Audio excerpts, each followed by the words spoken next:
So in this video today, I'm going to show you how you can turn your Boss RC-505 into a drum kit. Now this sounds totally bizarre, but stick with me because this is going to be a really fun tutorial.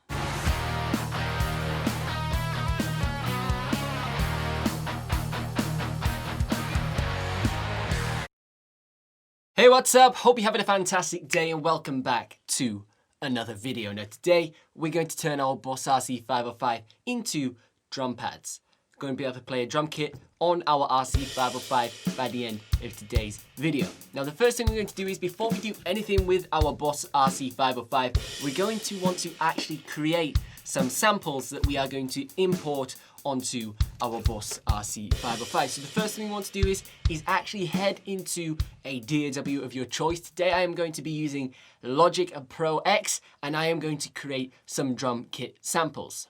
So the first thing that we need to do is we need to create the samples that we're going to import onto our Boss RC-505. So we need to create the samples for the individual drum hits. So the kick drum, the snare, the hi-hats, anything else that you want to put onto the loop station. So I am going to be using my Logic Pro X software to do this today. You can use any DAW of choice that you prefer, but I'm just going to run Logic because it's got some great sounding stock plugins for the actual drum kits. So what you can see here is I have booted up a drum kit designer, so just headed over here, added a track, and then I've created a software instrument and I selected drum kit designer.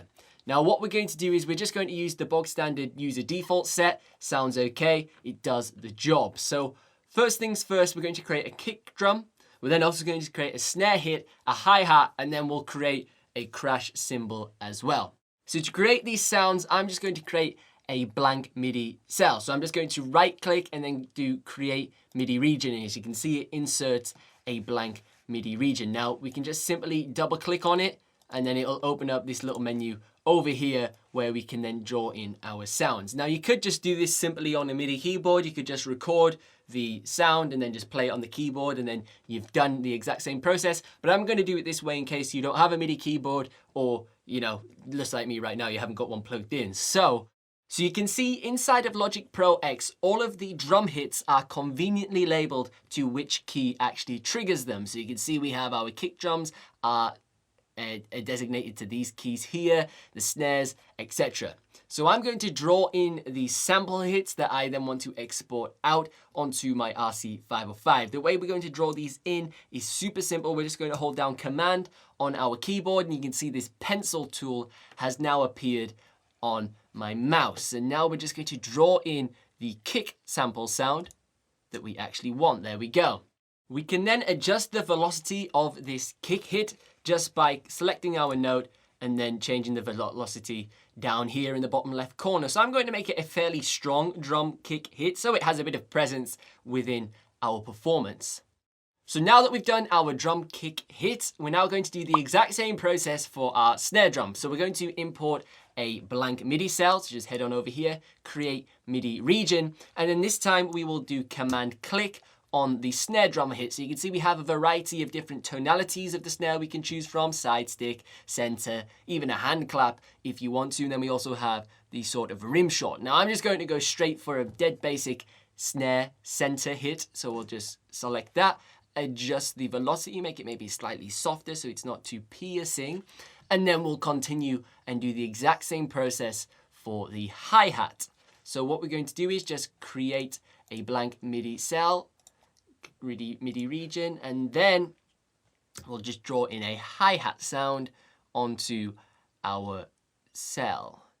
Now the final sample that I want to create is just a dead simple crash. So we're just going to create a crash cymbal that we can trigger on our looper pedal. So we'll do the exact same process one final time. So we'll right click, create blank MIDI region, and then we'll look for a cymbal hit in our options here. Here we go, we've got a crash, we've got right crash. Now that will do the job.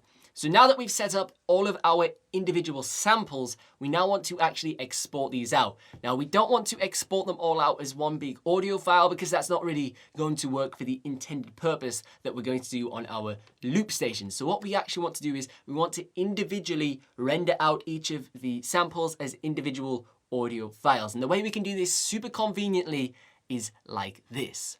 Now, a standard workflow inside of Logic when it comes to exporting stuff is using the loop cycle tool here. So you select it, then you select the region that you want to export, and then you move the playhead to the end, and then you usually head into File, and then you export and then bounce the project or section. That's normally a standard workflow inside of Logic if you may be bouncing out demos and things that you want to export out quickly.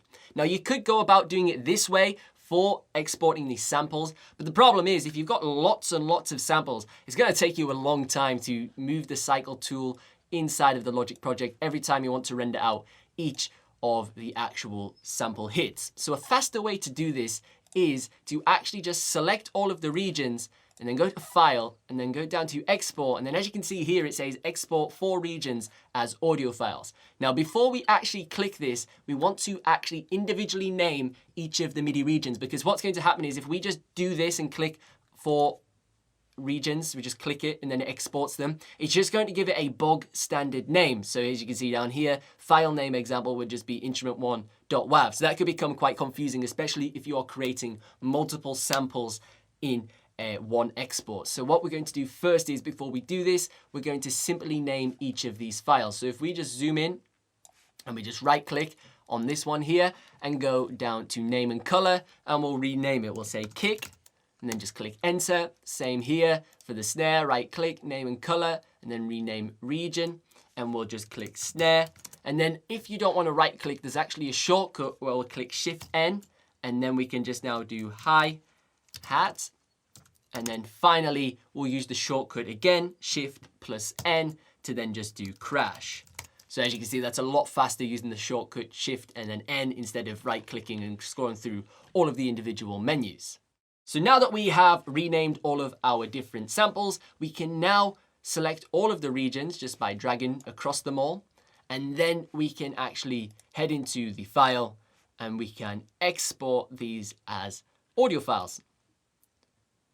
Now this time you can see in the bottom left corner, it's now going to say file example name is kick.wav, which is going to be a lot easier for our organization in the post-production workflow.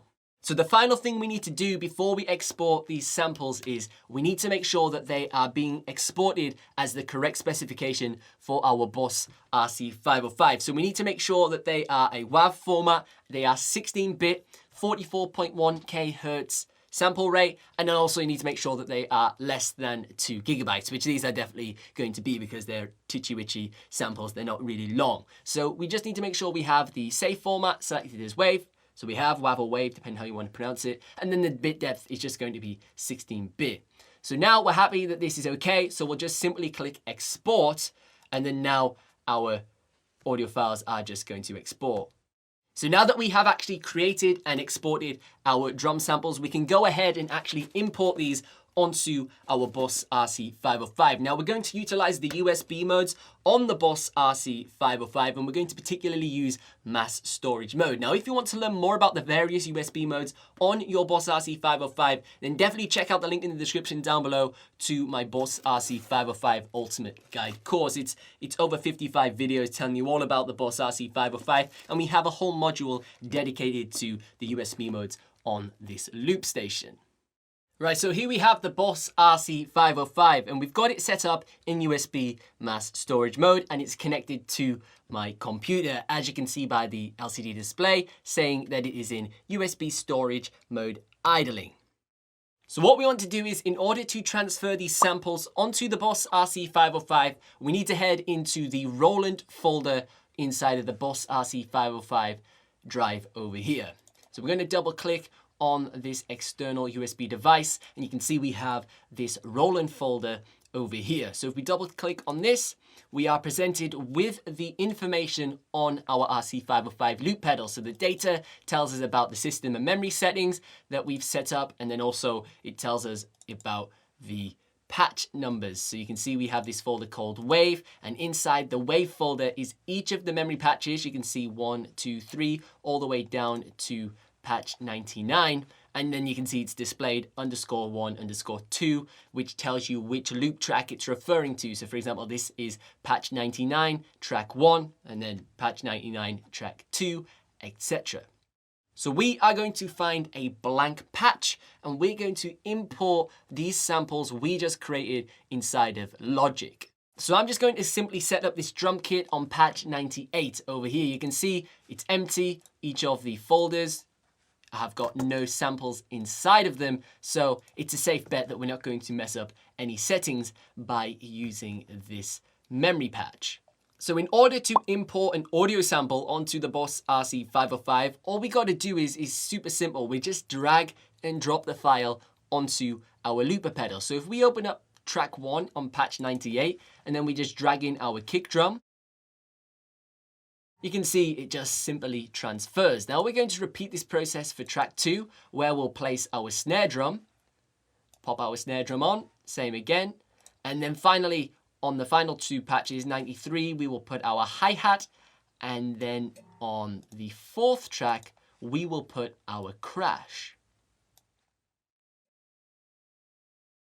So now that we have transferred all of the drum samples onto our looper pedal, we can now go ahead and actually eject this loop pedal from our computer. Now you need to make sure that you do this process correctly, otherwise you could run the risk of actually corrupting the data on your RC-505. So the way to do this correctly is we'll just exit out of this file here, head on over to the top right or wherever your RC-505 is located and just simply click eject the device.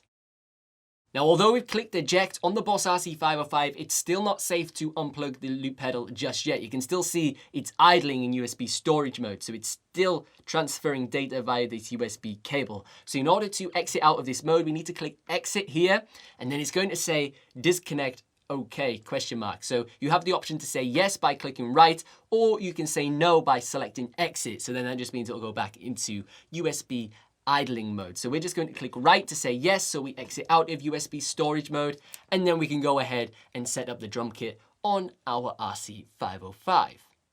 So as you can see on patch 98, we have all 4 of those samples that we just loaded in to our Boss RC-505. Now right now, this is not going to work as a drum kit, and let me demonstrate this. As you can see, the samples are triggering, but they're all playing together and we can't isolate them individually. So what we want to do is we want to change the loop track type from loop to one shot. And this is where it gets really exciting. So if we head into the track settings, click edit, scroll all the way over to the right until we get to one shot. You can see right now it's set to off.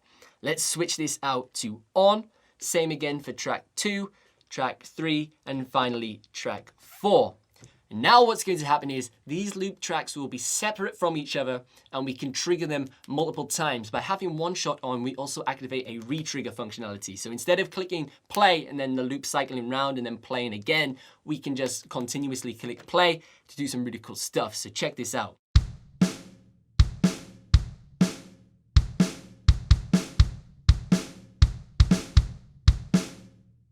So as you can see, we can now use our Boss RC-505 as a drum kit by importing these samples onto the loop pedal and then messing about with the one-shot mode. This is really, really cool, and it's also a really, really fun way to use your loop pedal. Now, it doesn't stop there with actually using your loop pedal in this way. If you're a beatboxer, for example, you could loop these samples in live, like the, I'm not gonna beatbox, I'm terrible at it, but you could do the sounds into the loop pedal, and then you could dive into the settings and switch it out from one shot off to one shot on, and then you could use this in the exact same functionality, but with the sounds you just created live on stage. That's a really cool way to use it. But if you don't beatbox and you just want to experiment with your loop pedal, this is also a pretty cool way to play around with it.